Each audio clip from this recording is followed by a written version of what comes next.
For this panel, we're going to look into education. Basically, how we can create, we can develop skills for a circular economy. So I'll let the panelists just talk, just 2 minutes, say something about yourself, and then we can kick off with the questions.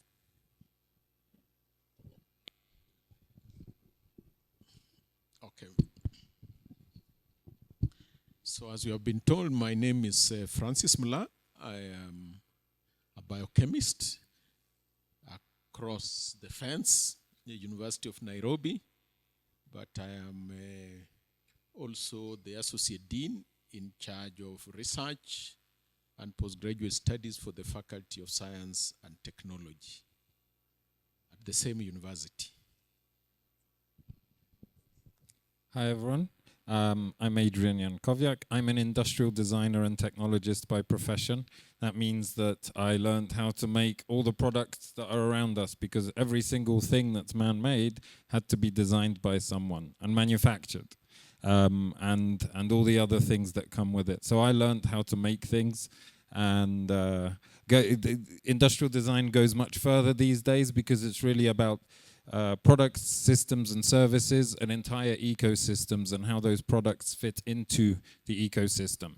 So an industrial designer 30, 40 years ago was worried about making a nice bottle.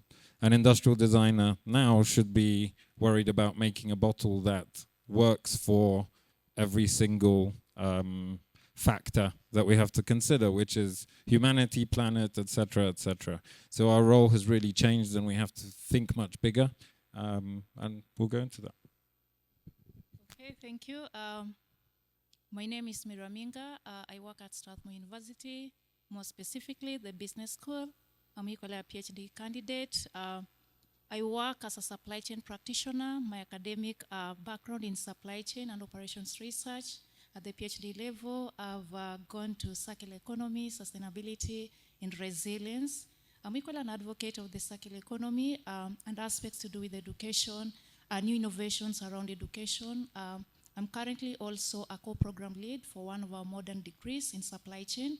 That's the BSc Supply Chain and Operations Management, and supporting the executive arm in terms of how do we make the off-schools adults training in supply chain, and more importantly, embedding sustainability to such programs. So we are happy to be here. It's a good thing in advocating for the circular economy and championing towards a circular Kenya, and by extension, the world ecosystem. We can't take credit for the giraffe, although I'd like to. That's made by Ocean Soul. They're an incredible company that do a lot of recycled art out of flip-flops. But I can take credit for the beautiful chairs outside, and the model of the boat. Well, we can.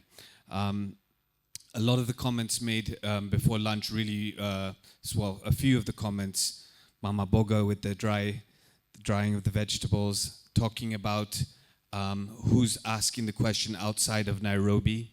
The fact that there's nothing new about circular, certainly not here, except the jargon that we use these days.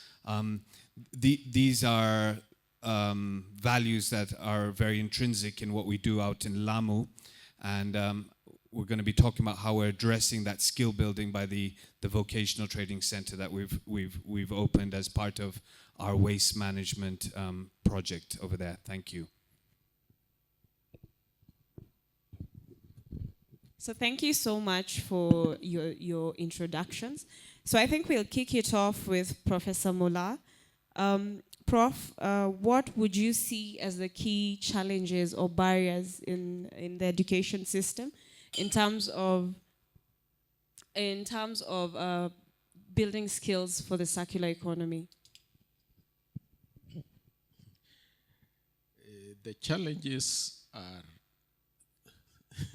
not one. There are many. First, it's basically the way it is structured and the purpose for which it was set up. I've heard people talking about knowledge, skills, education, competencies, and they want all that to be in one person. It's not possible. And if you got a person like that, if you actually was successful in training me to have all that, I would not work for you. So you have to decide, do you want somebody who you can employ and he can create wealth for you, or do you want a God who can create everything and then he doesn't need you, you worship that person? So the education system we have was set up to create a workforce, and we like using, even now we are reskilling the workforce, and we want a skilled workforce, basically somebody who will work for somebody else. And that is what the education system is set up. So it is set up to create people with knowledge. That we have done very well, and I think you have seen Kenyans, wherever they have gone, they have excelled, but working for somebody else. Now, skills is a completely different ball game. A person who is skilled is not employable. You will not keep him 2 years. So what we have done successfully is to separate knowledge from skills. And where knowledge is like at the university, we have made sure that the university first teaches you to have knowledge, what we call a bachelor's degree. And then a few people, we try and skill them in a master's and PhD. But they are separate programs. They are not in the same place. Now, Europe, other than UK, they have both in one place. They have the knowledge and the skill so you have knowledge education and then skills in the same place, but it takes 5 to 6 years. You don't get out of a German university, a Russian university, Hungarian in 3 years. You have to spend there 5 years or 6 years. You get both knowledge and a little skill. And you have seen they are able to set up factories, they are able to run enterprises, but they have small population, and that is why they need all that in one person. UK went the knowledge way, so I think they fought with the European Union. They had the 3-year BSc program, which the rest of Europe did not like, so they increased it by 1 year, because they were afraid of having this knowledgeable and skilled person. But as you saw, as soon as the skilled workforce went to UK, a catastrophe happened, and they had to exit Europe because the economy is built around a factory worker working for somebody else. Now the Europeans came who have both knowledge and skills, and they were basically facing out the Britons. So you have to decide, I would say, as Kenyans or Africans, do you want which workforce? A European type workforce or a British type workforce? You will not have them at the same time. Thank you. Thank you, Prof. So I think I have a follow-up question to that. So it seems that we have a sort of a mindset, or rather the setup of the education system in Kenya. So how then can we promote a mindset shift towards a circular economy?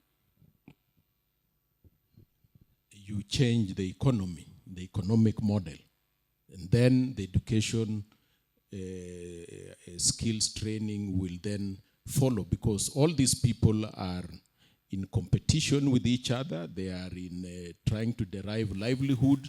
And if you put money in one place, they will then shift their mindset and practices towards where the resources are. But as long as the resources are in knowledge and you are trying to create a skilled workforce, you will not get people from knowledge going to skills. And it's also in the employment policies. A skilled worker, when he gets into the public service, they start at a lower salary and it is capped. So people then don't want to go into the skills training because there are no advantages in being skilled. So shift the incentives toward skills, put resources towards skills training. And even me, I'll shift. I'll come from the university to that place where the money is. Thank you. So now we have spoken about our current scenario, and then we've spoken about how to create a mind shift. So my next question goes to Mary. And for Mary, I'd like you to tell us about integration of curricula. So how can education, institutions of higher learning integrate curricula and teaching methodologies to promote a circular economy? Okay, thank you, Julie. I like to start with a phrase I like. At the most basic level, it's through education that knowledge traverses the world. Amidst many debates around knowledge creation and sharing, yeah? So the integration aspect, for us to be successful in integrating circular economy to our educational institutions and also the educational ecosystems, we must first understand our educational ecosystems from the physical school and also the educational school, because most of the people look into the educational school, which is informed by formal curricula. But beyond that, we have other facets that define the educational systems, like the physical, campuses, yeah, the open spaces, the hidden curriculum, other aspects also not within formal curricula and not within hidden curricula also inform the educational system. But also, there's a forgotten line, or rather a missing link in terms of the networks, yeah? Where do we get the students from? Yeah, who is a student in the first place? If we go to formal curricula, we are looking into a student as a pupil walking into an institution, like maybe a primary school, a secondary school, or maybe a university. But again, you can't be a student in the home setup. Yeah, you remember all of us, our mothers teaching us how to cook ugali, for instance, within the Kenyan space, yeah? Riding bicycles, our daddies, being intentional about us learning about riding a bike. So we could talk about education systems from a formal perspective, an informal perspective, an non-formal perspective. But again, since I'm based in the formal setup, allow me to talk about CE integration from a formal setup. I'd like to use also examples since I come from Strathmore University. For instance, if we want to incorporate CE into curricula, we're looking into green materials. We're looking into circular materials in terms of maybe the number of subjects pertaining to CE that we need to incorporate to our programs. We're looking into the number of topics that we need to incorporate into our programs. But again, we must be very intentional and very aware of the extent to which we incorporate circular economy into our programs. As much as we are in an ecological distress across, the world ecosystem, we are not looking into providing experts of sustainability. We want them to be aware of what's happening and how in the individual spaces they can, join the dots and provide solutions towards Mother Earth. So what I see, which is going to be a posterity crisis, is whereby everyone is an expert within circular economy, and we start having something we call a fragmentation, and then we find ourselves back to the earlier crisis, which we don't want to be there. So again, also, from an hidden curriculum perspective, there are many things we can do, like sustainability or circular economy campaigns within our social media platforms, make noise about, these issues, yeah? Let everyone understand. But something else that comes to mind is what I call CE Mashinani, circular economy mashinani. Yeah, we come from Kenya, predominantly Swahili speaking. How do we break down circular economy to our Swahili so that my grandmother back at home can be able to understand circular economy? Yeah, not only from the students within the classroom, but these other students of the world ecosystem. Yeah, but also there's something else that is more prominent within environmental sciences, the open space model. Yeah, the aspect of the physical layout of our educational systems. Yeah, we plant trees. We plant the vegetation, we do beautiful flowers, the decorations, how do we disposition our physical campuses, our physical primaries, secondaries, so that someone can learn from that physical model of what it means about the practice of circular economy. because I like to say this, we all enjoy the raindrops, from the skies, cool shades under trees. But again, as majority of people were talking in the morning, there's much bias in terms of the R strategies about circular economy. We need to move past that. What other facets define circular economy beyond the reuse, recycling, and all those perspectives, so that when we talk about the open space model, someone understands how it befits the circular economy. But again, in the integration of circular economy into curriculum, we also need to understand this need for developing capacity. We don't have many people who understand circular economy.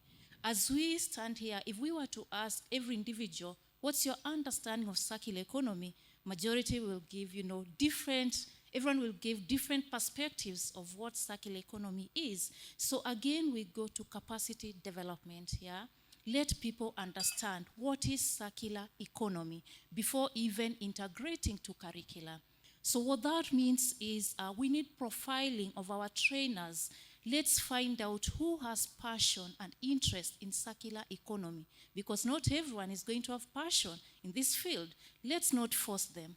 Let it be on a willing nature, right? But again, beyond that also, we need also to sensitize our academic staffs in terms of how to handle the students. Yeah? Handling the students means that we need circular economy with love. It's not circular economy that is forced. What that means is then, what are the new pedagogical innovations that we need to have so that we can ensure the circular economy, learning for impact, not just learning for the sake of it, and join majority across the globe against this fight of, climate change and the like. I think I like to talk more, but I can end it here for now so that we listen to other people. Yeah. Thank you, Mary. I like your circular economy machinani. And I think someone spoke about it in the morning when they said these are practices that we have been doing, but from the ground level, they really don't recognize it as circular economy practices. So thank you for that. So next, I'd like Dipesh to talk about the vocational and technical training perspective. So how then do you need to get, how then can you skill individuals with practical training and skills? Thanks. So education has always been a core pillar of the Flip-Floppy project in everything we try and do, whether it's in the classroom, creating toolkits, through artivism, and more recently, we, in our bid to tackle plastic pollution and try to find whether it is possible to create a local circular economy for waste plastics in peri-urban areas, in our case, the Lamu archipelago, with the fact that we are facing rapid population growth with virtually zero waste infrastructure in place. What can we do to put in place to tackle the plastic issue? And circularity is certainly one tool. In doing this, we also recognize the need for building the skill base. But I would like to try and say that we're not just building the skill base, we're also building the knowledge base, because the two together is critical. The number of people around who are incredible at using machines or have an incredible skill at doing a particular thing, but may not know the whys behind it.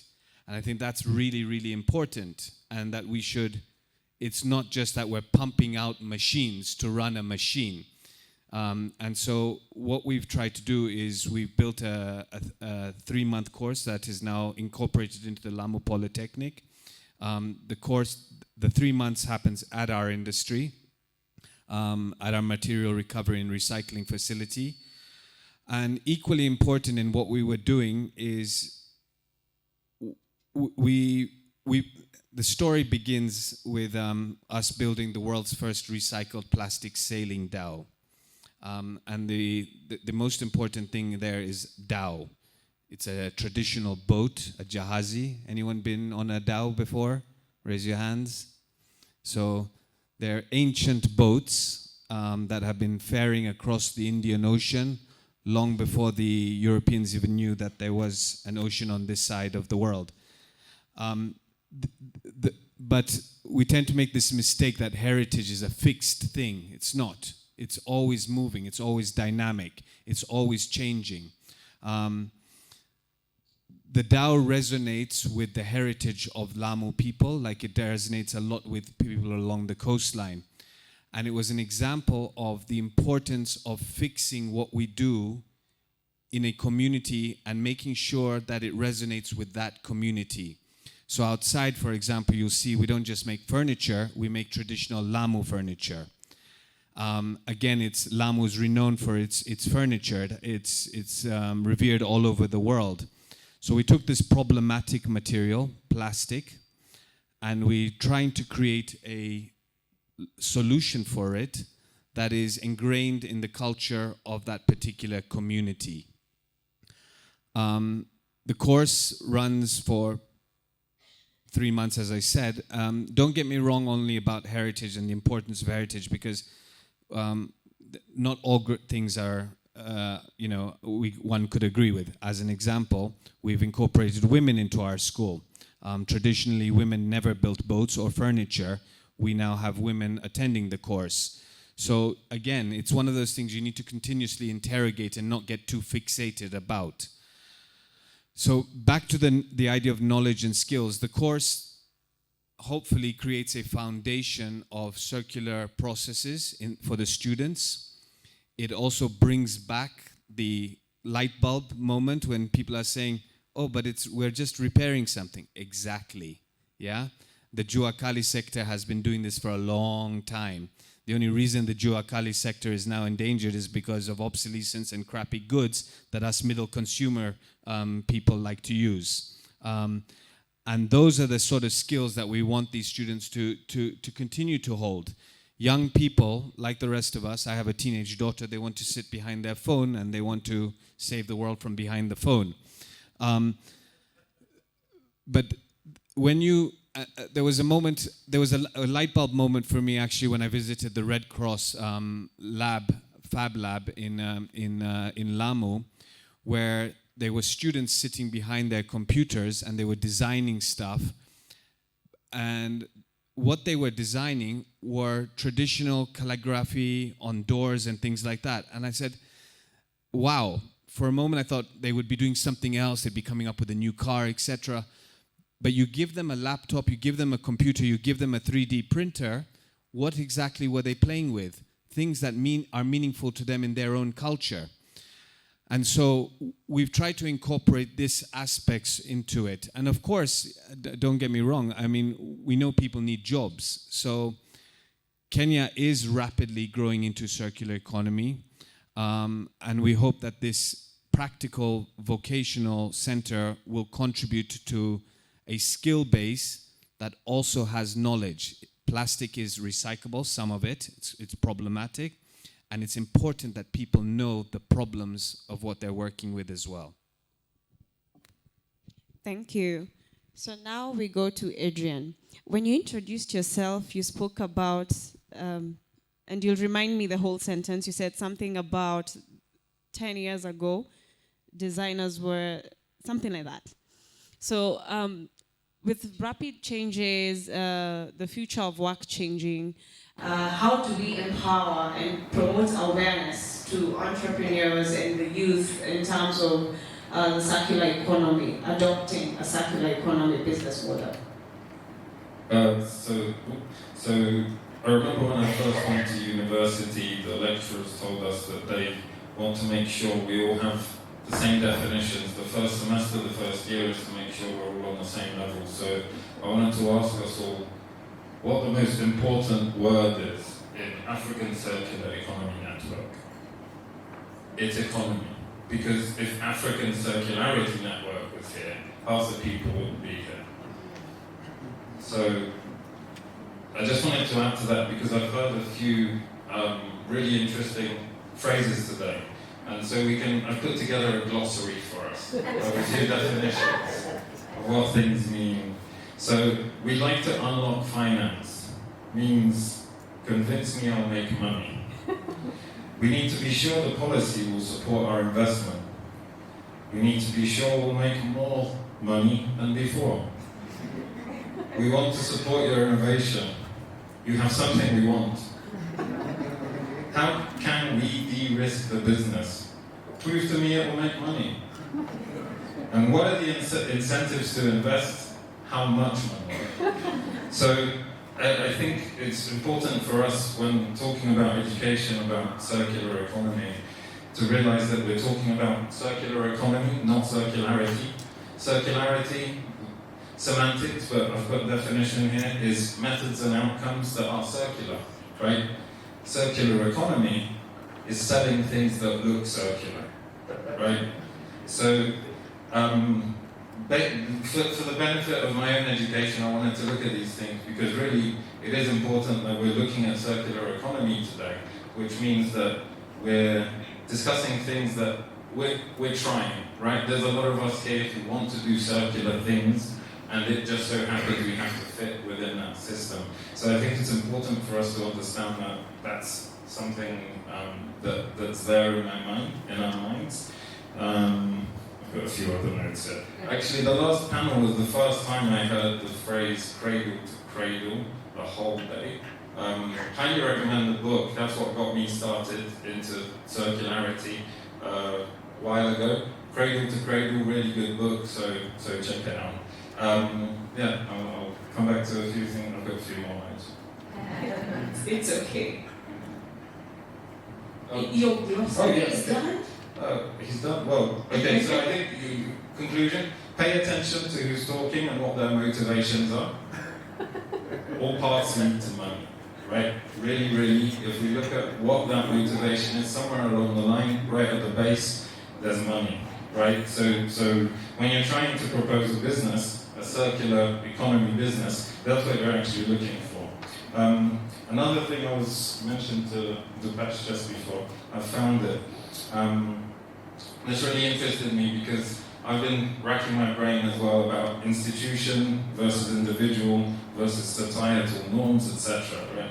So, and I think it actually came to me today finally, and I've been stood up straight, not wiggling, just stood up because finally I think it's institutions. So let me give you an example. How many Kenyans use polythene disposable plastic bags? Right? None. Why?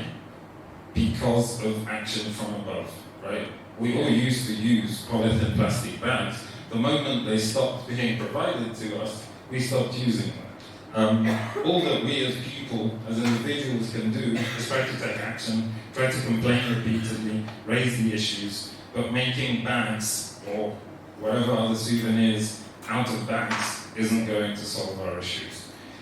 So circular businesses should be looking at solving issues, right? That's what circularity is about. Now, once an issue is solved, that should close. So let's take the example of something that we've nearly solved, the polio vaccine, right? Once we've cured polio, we're not going to be selling any more polio vaccines, right? So if a business is encouraged to make money from waste, that business wants to keep running indefinitely. It wants to keep growing. So when do we break that path of providing that waste to the business, right? Because fundamentally, Depeche, I'll try to take the words out your mouth, but we're trying to make you redundant, right? We'd love flip-floppy to be redundant because that would mean there's no more plastic pollution, right? No sailing alone on my boat. On a non-plastic sea. Thank you, Adrian. So Adrian has brought in a very interesting perspective of policy. So now I think this question is for you, Prof. How can collaborations between the triple helix of industry, government, and academia come together to promote education driven towards a circular economy? I think you put it right. Policy, regulations, and guidelines. If there is anything you can invest in that does not cost a lot of money, that will bring all those changes you pray for and wish for, It's just good policy framework, regulations, and guidelines, and then the rest will follow. And a good example is, for a long time, Kenyan agriculture was probably one of the best, and it grew steadily until quite recently. Now, if you look down the line, at one time the government had made it mandatory that any financial institution lending out, which they do, 7% must go to agriculture. And if you don't, then there were penalties. So as the economy grew, you always were sure that 7% was available for agriculture. And all those extension workers and all, they would basically support the farmers, because there was borrowing, irrespective of the bank, at a minimum of 7%. Now that is not there anymore. And basically you have seen it has affected agriculture. So if you said another narrative that the government then says 7% or 10% of financing will go to circular economy, we will then borrow towards circular economy. Now that policy is not there, but there is a policy towards housing, and we are going to put money there. So we'll build houses. So a lot of it has to do with government policy and regulation, and of course their priorities. Now if, for example, right now we are talking about, as a university, we are struggling on bringing industry, university partnerships. And the reason is that the policies at the moment don't encourage faculty to participate or collaborate with industry, and it's not mandatory. So if there was such a shift in policy, then you would get industry collaborating with industry, academia, and then basically effort will shift towards there. But most importantly, for us, our engineering, which is our weakest link, is basically very weak. And that is something all of us have to work. And then it is not linked with the science. So the science, even here you can see the science faculty is in Chiromo, and the engineering is next to you. And in between, there are two roads. So the chances of the scientist coming in contact with the engineer is almost nil. And so we spend a lot of time training the engineer to also learn science, to also learn social science and business. And then the result is that the engineering skills, even after 5 years, is so limited that our engineers can hardly design, fabricate, and assemble, which is basically what he's saying. He is an engineer, and if you remember what the keywords he used, he's trained to design, fabricate, assemble, and that is how he gets product. That can hardly be said of a Kenyan engineer. In fact, our engineering, they hate design. What we call engineering drawings. And what time, I think our engineering drawing was limited to first semester or second year. But our engineering drawing does not go beyond second year. And that basically means, other than the basic drawing, an engineer cannot design a plant, because that requires integrated engineering design and fabrication, which is not even in our curriculum. So our engineer can go on that computer and make those graphics, but they can hardly fabricate that. Now that has to change. Much as they hate design and engineering drawing, it should be made compulsory, so that the only test an engineer should be put to, can he design, fabricate, and assemble? If he can't do that, don't employ them. And then, of course, integrate the engineers with the social scientists. Let them be in the same class, in the same school. Integrate them with the scientists. Because as we have seen, all our politicians come from law,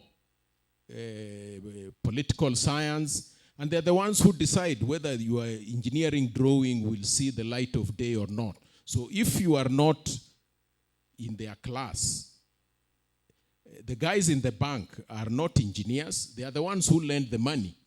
If they decide they are not going to lend money to your enterprise, there's nothing you can do. And without money, you will not fabricate, or if you fabricate, you will not be able to turn it into a factory. Right now, the banks are lending to Fuliza. They are defaulting, but they are not willing to lend to an engineer to do anything. Why would they lend to a Fuliza economy and not lend to an engineer? Because the Fuliza economy has votes. And you can promise them you will forgive them or underwrite, and then they'll vote for you. And for a politician or a social scientist, that is what matters. Now you are coming, you want to have this circular economy, I don't know, circulate plastics, and you have only 100 engineers. So even if all of them vote, they will not change the outcome of the election. So you are down at the bottom of the... However, if they combined or teamed up with the social scientists and the scientists, then they will make a difference. So we need to strengthen our engineering. We need to strengthen, of course, the teacher training. Teacher training, of course, is our also second. I don't know whether it is the first weakest link or the second weakest link. Most of our teachers come from the teacher training colleges. Now, those of you who have gone to a teacher training college, you know that the emphasis is on pedagogy. So you have a teacher who knows how to teach mathematics, a teacher who knows how physics should be taught, but he has no idea about physics. He has no idea about mathematics. But those are the ones that we employ. Most of the teachers who come from the universities don't get jobs. Those teachers who have done physics as their first degree and teacher training, they are tamarking. Those teachers who have done 2-year training on how to teach physics, all of them are employed. So they are tough decisions, but those decisions are made by those teachers. They make sure the teachers from the university and the TVET don't get to the ministry. So, and those ones who are in the ministry who came from that program, they are the ones who decide who gets into the system and who doesn't. And it's going to be like that for a very long time. So, there are many problems that we have to solve, but all of them can be sorted out by policy, regulations, and guidelines, and it does not cost much to do that. Clearly, we have many problems in our education system. So we'll do one final round of, basically, I had one final question, so maybe you can tie in that with your last remarks. So I just, top of your mind, what institution or university locally would you say has is a good example of circular economy? Practices, top of your mind. So we can start with you, Dipesh. Mary. Mary.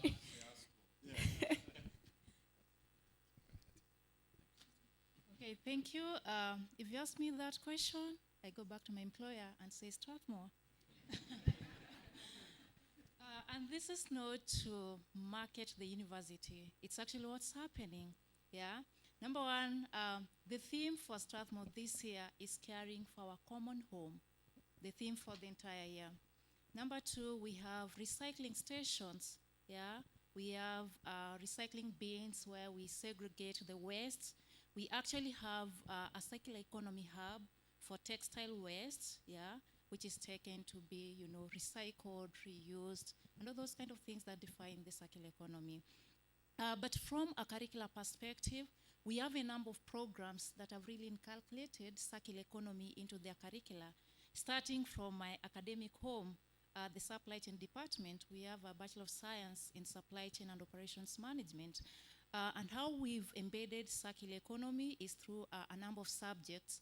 An example is we teach industrial ecology and industrial symbiosis. We have an aspect of sustainable supply chains. The beautiful things you're talking about are from green procurement, cleaner production, and the underpinnings to CE, yeah, smart logistics, the reverse logistics aspects are anchored under the Bachelors of Science in Supply Chain and Operations Management. But again, as I talk about these successes from Strathmore University, also the policy line that Prof was talking about comes in handy. For instance, at the moment, the Commission for University Education has given us a mandate to inculcate climate change related areas into curricula. And there we find ourselves like we are first mover as a university. So beyond this undergraduate degree, at the executive arm, where we focus mostly on people who are already employed, we have a myriad of programs. For instance, we have climate resilience from a leadership perspective.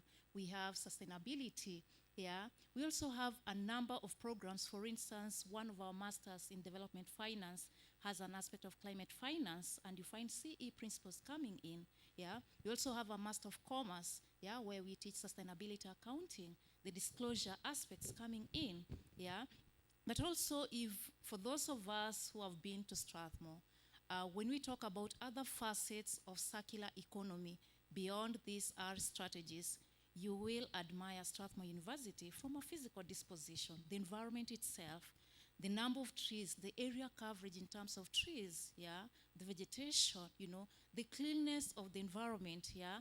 We also have a maintenance department where the recycling, the reuse is happening a number of times. Something else I'm not mentioning is our School of Computing and Engineering has a huge energy center whereby we actually have a solar model, yeah, system where we sell power to Kenya Power, yeah, from power generated from solar, So there are a number of things I can talk about it, and I can confidently say across Kenya, we are a fast mover. Strathmore is a fast mover in this line. I can attest to the things that she's saying. So, Dipesh, would you like to say something? Maybe closing remarks and possibly an institution, top of your mind? Top of my mind, in Kenya, or can I go beyond? I think we can go beyond. We're learning. I've always admired the Green School of Bali. It's a secondary and primary school that really stuck out to rethink education and to re-put education back into the center of the environment and the center of people. The buildings are entirely made from bamboo. The schooling is going out to farm, learn how to plant, do traditional music, etc. When the school first started, of course, everyone thought a bunch of crazy hippies. Nobody wants to go there. Now there's a waiting list 5 years long, attracting people from all over the world. But I think it's not just the school, it's also the system. Correct me if I'm wrong, Finland, you no longer have subject-based education. You're now sort of cross-cutting across into multi-subjects, making that transition. We need to be daring and bold. If things are not working, the first thing to say, it's not working. Let's start trying to put the circle in the peg. Now, my daughter just came back from half term. She was exhausted because she was doing exams just before half term. She went back to school. She came back the day after and she's doing exams again. And I'm thinking, what a waste of her time. What have you learned in 4 weeks that you're being examined on? What have you learned over half term that you're being examined on? And it's us to be a bit more daring and bold and say, that's not working, yeah? We need to really rethink this. but there are things within our own society that are working, yeah?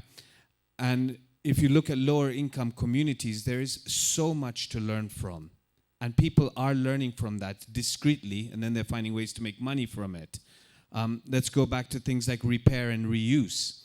You know, the global north is pushing for that to become part of their circular economy. We're stepping down on it and looking down on it, yeah? We want to go and buy cheap Chinese stuff that's far too expensive in a glitzy shopping mall rather than go out to the whatever's on the side of the road, because that's looked at as lower income. Yet that's an industry and that's a system that has been working based upon very principles that the whole world is embarking on, that, you know, people want to finance billions of dollars into. So I think it's not just one. I think we need to start looking systematic. Good, thank you. Any final remarks? Mary, you're done? If I'm asked to give a final remark, we need to be very authentic about the process of embedding circular economy into our educational institutions. And also, there's something I'd like to comment on. The conversation around engineering. We believe within the Kenyan market and even across the sub-Sahara, yeah, there are very few factories within these markets. So again, the question we ask ourselves is, why is engineering education predominant in these markets? Yeah, if Prof says, confidently that these engineers may not get jobs, why are we training them? Yeah, we need to be authentic. Yeah, and also we need to be authentic on the kind of collaborations we find ourselves in, either public-private or public-public or private-private, yeah? Which governments have we having collaborations with? What is their core objective, yeah? Do they have an objective to grow us from a circular economy perspective? Or maybe do they have a core of us growing together from that perspective, yeah? So for me, authenticity from the grassroots, let's be honest about what we can achieve. And slowly, if we really want to build our economy, Kenya, from a C perspective, first start with manufacturing. Yeah, because we are largely a consuming economy and mostly are characterized as a service economy. So let's go back to manufacturing. What is it that we can do before even we talk about CE in this manufacturing? Thank you. Adrian? Sure. On the topic of schools, I remember seeing Aalto University had the creative sustainability degree, maybe back in 2014. I believe it was the first one in the world, so that's in Finland as well. I'm sorry if I mispronounced it. And that leads on to the point that I think it was a UN report a decade ago that said problem solving and creativity were the two leading factors in education. Right, and it's because we want a workforce of problem solvers, not people who are going to ask for directions. So that's really important in our education, whichever the degree. And that kind of leads me on to the next point, which is I'm a designer, but some of the best examples of design are design implemented by non-designers. These are people who are chemists, engineers, farmers. They use design as a mindset, as a methodology to solve their own problems, and they end up creating something. So that can be circularity as well by non-experts, right? We can be non-experts in circularity, but we have the culture and the experiences that are our own, and that's how we can find solutions. So the other thing was that, just as a tip, I think, in terms of implementing some of this stuff, I remember I worked for a large, fast-moving consumer goods company at some stage, and I remember taking in, very excited, with samples of all these sustainable, different potential packaging materials, etc. By the way, much like Anita and Green Stem, please go check out the Green Stem products. I'm genuinely really excited for stuff like that being made in Kenya out of sustainable resources. So immediately the question I got when any of those samples were shown to one of my bosses was, is it cheaper than what we have? well, no, but, oh, well, okay, no, but what? Okay, no, but it might be in 2 years. Well, then let's come back to them in 2 years. For now, we need to keep making money. So basically, if it's not cheaper than the previous solution, it's very unlikely. And again, right, on the balance of some businesses might tilt towards the circularity, some might tilt towards profit. You can imagine where most might go. So try to make things as cheap and also as easy to fit into existing pipelines, existing ecosystem, existing value chains as possible. Yeah. Thank you, Adrian. Prof? First, let me say examples that I've seen on circular economy. I think the one that I like is the KCB Leadership Center. They have integrated a bioreactor system so that all the waste is then used to generate biogas, and then it is turned into electricity, and all their lawns are then irrigated by fertilizer and water from that plant, and the lighting is basically also from that plant. And I think it's a very good small-scale integration that works. The other ones are two programs. I'm saying that because I've been involved in them. One of them is a Swedish funded regional program called BioInnovate. Initially, it was supposed to be a biological-based technology program. Then they realized that without policy, nothing will move. And so they integrated policy, and they have had quite success. Of course, it's taken quite a number of years to mature. And right now, basically, they are funding those projects that had been funded earlier, turning them into products and services. But as I've already noticed, that they are able to demonstrate, pilot, but without the proper engineering, they are not able to manufacture. So maybe that is another frontier. But as I said, that engineering might have to come from outside. Then you have now the Danish Technical University. They are working on a program with our industries, where we are basically visiting the industries and looking at their waste problems, and they are numerous. Now, the only problem we have found is we have theoretical academic solutions, but they require engineering solutions. So my neighbor here, maybe we could team up, because I have some of the solutions in my head, which is the knowledge, but without the engineering capability, I'm not able to solve. And I'll give you an example. One of them, I was approached by NEMA. They really liked my solution, which I had done in the lab. So they linked up with an industry. Then I went to the industry. I took my students. We were very excited. We are going to offer a solution to an industry. And I had done my work on some flasks. I think the biggest was 2 liters. And NEMA was thinking that's a very good solution.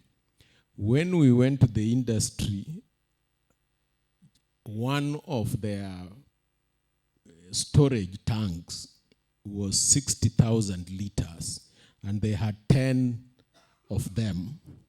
And 40% of what they had there was coming out as waste.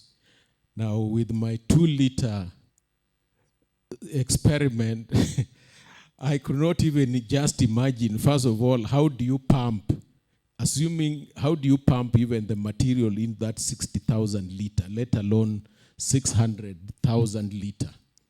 And they said theirs was the smallest, because in that industry, on the average, the volumes they deal with is 1 million liters and above. So I just came back and went home. I never even talked to my students because they were looking up to me for guidance, and now I was even more confused than and they could not even see. They were looking at those tanks. They were not realizing that they are just giant flasks. For them, they have been brought up to look at test tubes and volumetric glass flask. Now, this thing, they could not relate to what we teach them in class. So that just tells you we have to go back and reset, and at the key is we need engineering to start early. That's my concluding remarks. If possible, we should introduce engineering skills and training, maybe latest in secondary school. Of course, if we can start earlier, the better, so that by the time they come to the university, you will then have engineering in all our disciplines, whether it will be in religion, whether it will be in agriculture. Basically, it will then permeate in all our life. I think Nigerians are doing well. You have seen most of their most successful pastors, Adeboye and Ayedepo. They are, one is an engineer, the other one is a mathematician, and I think they lead the best and most successful churches in Africa. So we need, yes, we need our engineers also to permeate our life. And then, of course, the teacher training. We need to strengthen our teacher training and, of course, bring all the specialists, whether it is agriculture, so that they can also be trained teachers, because we also need to influence the kids very early to go into those other disciplines. And so we need all the disciplines to be teachers. Thank you. Thank you so much. Thanks. Just give our panelists a round of applause. Well, we are short of time, but we can take a few questions. Two. So a lady and a gentleman who has not spoken today. So the gentleman goes first. Okay. You can begin there. Go ahead. Just go ahead.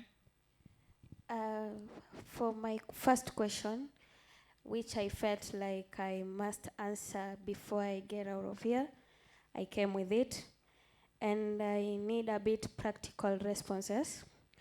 What do you think should happen in the next 5 years to stimulate economic development without affecting the climate and nature negatively? Because you see, when you're talking about circular economics, it's like we are looking at environmental economics, where we are trying to link the economic policies and the climate. So what are those practical things that I can go put in the ground in the next 5 years so that the village and the community can grow, and as well, I'm not destroying the climate? Who are you directing your question to? Anybody? Yeah, all of them, even anyone from here. Maybe someone has done it somewhere and it's working for them and should really wish to share it with someone else. I'll take it.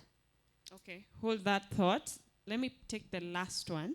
There's a gentleman at the center that wanted to say something. Yeah, my name is Okwakawa Bednego from Regional Center of Expertise for Greater Nairobi region.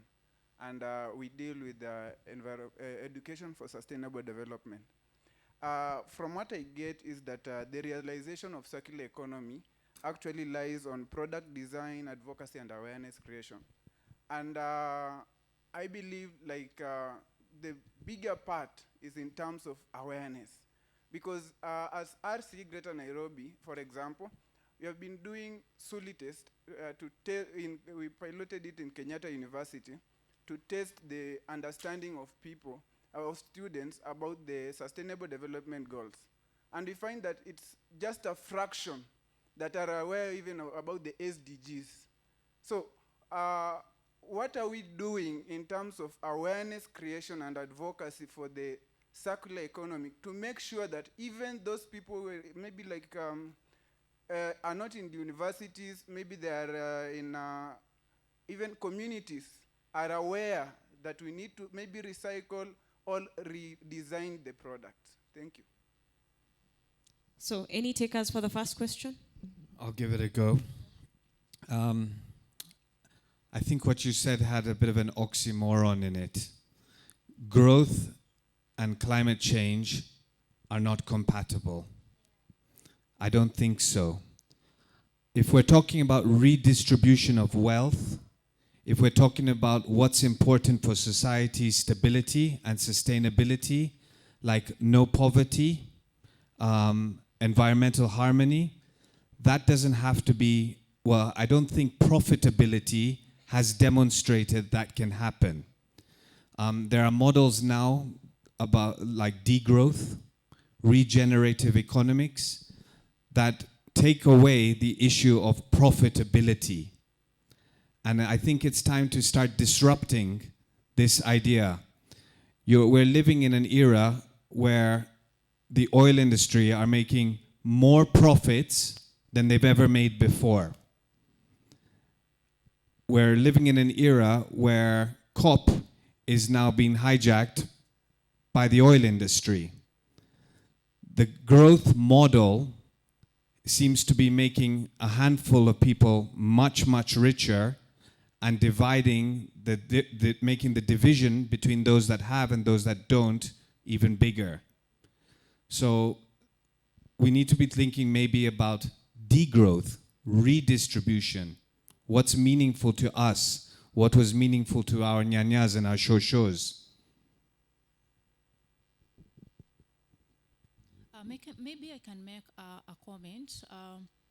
As I was doing my PhD, one of the key findings I found out from manufacturing organizations in Kenya is achieving points of equilibrium is not going to be realistic, but economies can try to harness the power of trade-offs as they work towards equilibrium.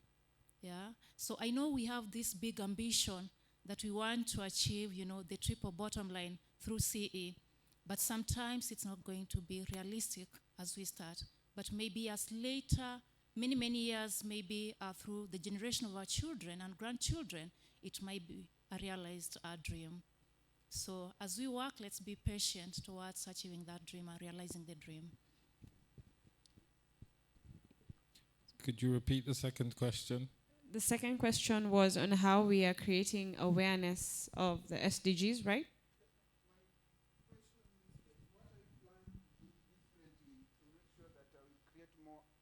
More awareness and advocacy about now circular economy to even the smallest part of the community, so that people can understand and lead to behavior change.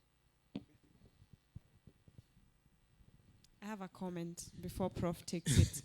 Mary spoke about, I think someone in the morning also spoke about it, and then Mary spoke about a circular economy mashinani, and this is just a thought. Possibly it would be a good way to approach awareness and also adoption of the circular economy at the ground level. But Prof? Yes, the best way to create awareness is to make it an economy. Then you don't have to do anything. And a good example was there was a lot of money on HIV/AIDS, and there were a lot of VCT centers. Do you see them anymore? Because we got a cure. We got drugs, and that is what people are looking for. If you tell me I have HIV or heart disease and you don't have medicine, of what use is it to me? What I want is, if I come to you or if I become aware you have a solution, a product or a service, then I will be, in fact, I'll make an effort to be aware where that product or service is. You don't even need to advocate for it. I will look for it myself. As long as it is not an economic thing, it does not threaten my family or it does not pinch my pocket. Awareness alone is just like watching a soap opera on TV. It will not change my behavior. I see Angela is up, so that means we are closed. Thank you so much to our panelists. Thank you for the insights and for the conversation. And thank you to you guys for listening. Let's give him a round of applause.